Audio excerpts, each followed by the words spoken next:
Are news కు స్వాగతం.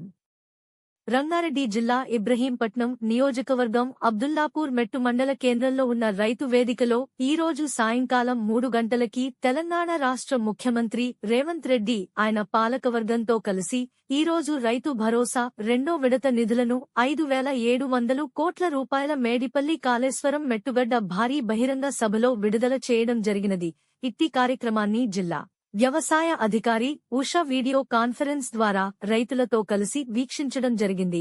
ఈ కార్యక్రమానికి వివిధ గ్రామాల సర్పంచులు, రైతులు పాల్గొన్నారు. సహాయ వ్యవసాయ సంచాలకులు ఇబ్రహీంపట్నం డివిజన్ అధికారి సుజాత, జిల్లా వ్యవసాయ కార్యాలయం టెక్నికల్ వ్యవసాయ అధికారి హరినాథ్, మండల వ్యవసాయ అధికారి పల్లవి, హయాత్ నగర్ మండల వ్యవసాయ అధికారి సాల్మన్ నాయక్, వ్యవసాయ విస్తరణ అధికారి రఘు, జూనియర్ అసిస్టెంట్ వెంకటేష్, రైతులు పాల్గొన్నారు.